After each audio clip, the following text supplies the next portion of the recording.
आप मंदिर में 100 रुपया डालते हैं ये सोचकर कि भगवान से कनेक्शन है।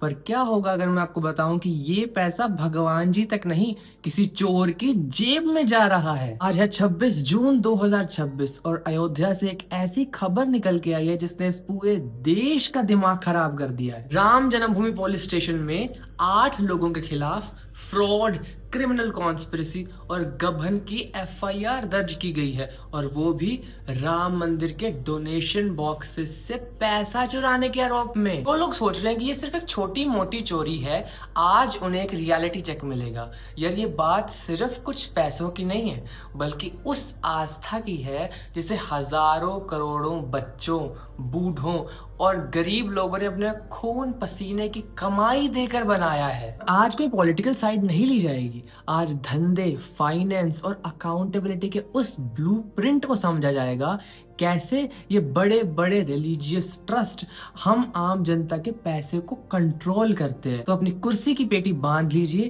क्योंकि आज सिस्टम एक्सपोज किया जाएगा। भाई सबसे पहले फैक्ट समझते हैं, ये पूरा लफड़ा अचानक शुरू नहीं हुआ। पिछले कुछ हफ्तों से यूपी सरकार द्वारा बनाई गई एक 3 मेंबर एसआईटी अयोध्या मंदिर के अंदर डेरा डाले बैठी थी, और आज जो एफआईआर हुई वो उसी कमेटी की इंटरीम रिपोर्ट के बेसिस पर हुई। और अक्यूज्ड कौन है? वो 8 लोग, जिनमें से 6 लोग उसी मंदिर के कैशियर और एम्प्लॉयर्स हैं, जिनका काम था इस कैश को काउंट करना। और चोरी पकड़ी कैसे गई? सीसीटीवी कैमरास पर।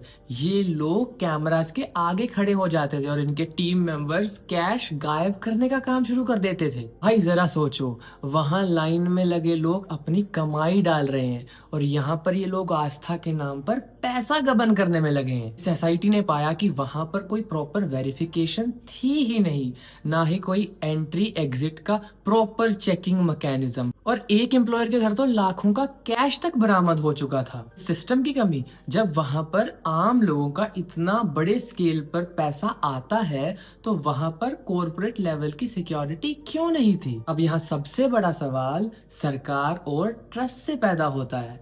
मोदी जी जब काशी विश्वनाथ और तिरुपति बालाजी में एक कॉर्पोरेट एग्जीक्यूटिव लेवल का मॉडल चल सकता है, तो अयोध्या के इतने बड़े ट्रस्ट में मैनेजमेंट में इतनी बड़ी नेग्लिजेंस आखिर कैसे हुई? सुप्रीम कोर्ट तक ये मामला पहुंच चुका है, जहां पर कोर्ट मॉनिटर्ड इन्वेस्टिगेशन की मांग की जा रही है। यार ये बात तुम्हें समझनी होगी कि रिलीजियस ट्रस्ट इंडिया में एक मैग्निफिसेंट लेवल का रेवेन्यू जनरेट करते हैं, और अकेले राम मंदिर के पास भी 3000 से 5000 करोड़ का कॉर्पस बताया जाता है। अब जरा ये सोचो, जब फंड का साइज एक निफ्टी 50 कॉर्पोरेट कंपनी जितना हो, तो वहां का अकाउंटिंग मैकेनिज्म, अकाउंटिंग सिस्टम एक धर्मशाला जितना क्यों है? एसआईटी ने अब ये रेकमेंड किया है कि यहाँ पर भी काशी विश्वनाथ जैसे एक CEO, chief executive officer appoint किया जाए, जो फाइनेंस और मैनेजमेंट का ध्यान रखेगा। भाई डिवोशन अपनी जगह है,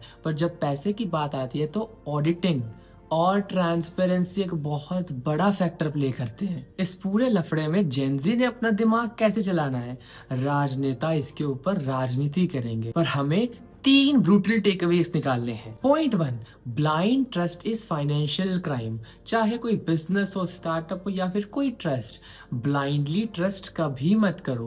पैसा देते वक्त हमेशा बैलेंस शीट की मांग करना बहुत ज्यादा जरूरी है। ट्रांसपेरेंसी की मांग करना आपका राइट है, कोई पाप नहीं। पॉइंट 2 और बहुत ज्यादा जरूरी, ऑडिट योर इमोशंस। ये पॉइंट आपको अपनी जिंदगी में एक अलग लेवल की विजडम दे देगा। ये बात समझो, जहां पर एक मैग्निफिसेंट, एक लार्ज लेवल पर इमोशंस अटैच्ड होंगे, वहां के बैक एंड पर फ्रॉड होने के चांसेस 10x बढ़ जाते हैं, क्योंकि फ्रॉड करने वालों को ये अच्छी तरह पता है कि यहाँ पर दिमाग नहीं, दिल से काम लिया जा रहा है। और जब भी आप अपने करियर या इन्वेस्टमेंट के बारे में सोचते हो, वहां पर इमोशंस को बाहर रखो और डेटा एनालिटिक्स को अंदर लेके आओ। और अब बहुत मजेदार point 3, the luxury of accountability. जब एक बच्चे से एक ऑफिस में 100 रुपए का मिसमैच हो जाए तो ये कंपनी उसे ऑफिस से निकाल देती है, पर बड़े स्केल पर जब तक पब्लिक या यूथ के द्वारा कोई प्रेशर नहीं बनाया जाता, ये लोग एडमिनिस्ट्रेटिवली सोते रहते हैं। Use your digital voice to demand systems that are clean. अब अपने दिमाग का स्विच ऑन कीजिए और मुझे कमेंट सेक्शन में बताइए, क्या आप ये सोचते हैं कि हर एक बड़े रिलीजियस ट्रस्ट का इंडिया में एक इंडिपेंडेंट पब्लिक ऑडिट होना चाहिए जो इंटरनेट पर लाइव दिखे? क्या एक सीईओ मॉडल ही इस करप्शन को रोक सकता है? अपने ओपिनियंस और इंटेलेक्चुअल थॉट्स नीचे कमेंट सेक्शन में शेयर कीजिए। हम करेंगे जेनजी इंटेलेक्चुअल डिस्कशन। और हाँ, अगर आपको अपनी लाइफ और अपने दिमाग को इस टॉक्सिक मैट्रिक्स और ब्रेन रॉट से बाहर निकालना है, तो अभी सब्सक्राइब का बटन ठोको, क्योंकि यहाँ रियलिटी मिलती है, कोई प्रोपेगेंडा नहीं। जिंदा रहो, मचाते रहो। Peace out.